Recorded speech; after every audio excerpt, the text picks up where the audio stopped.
Friday night under the lights of the Traeth and a 3-2 win in the end against Llanrwst. Your recollections of what happened on an exciting night? Yeah, stressful, wasn't it?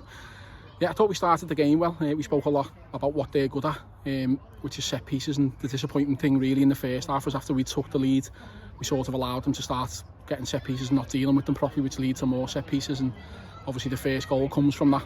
And you know, I think the second goal's a set piece in the end as well by the third phase or something like that. So that's the disappointing part of it. But I also think in the first half their shape caused us a lot of problems, and you know, I've been thinking about another shape all week and then sort of changed my mind about something different first half, and it didn't really work in possession.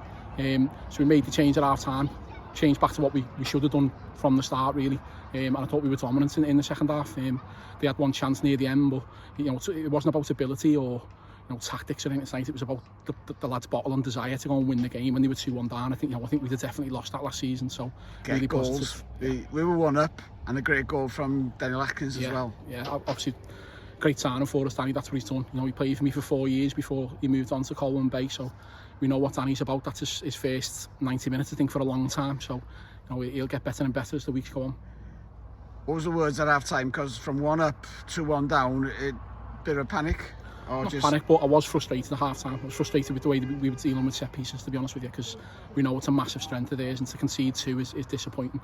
But you know, we've conceded 3 goals so far in all the league games, so I can't complain too much. And we just spoke about what to do tactically second half, and like I say, I thought we took control of the game, and you know, it was about courage at the end just to see it out, which, you know, we've had a great save again from Josh Cook near the end to win us the game. And some players playing out of position as well, having to play the back. I just mentioned to you then, you know, when we get some of these players back that we've got some squads. So you know, tonight Griff John, you know, had an injury. He's played through the pain barrier for me all night. I'm really pleased. We've got 15 days now till the next game, because you know, I think the squad will be a lot healthier next month. On a happy note, diolch yn fawr, Chris. Diolch.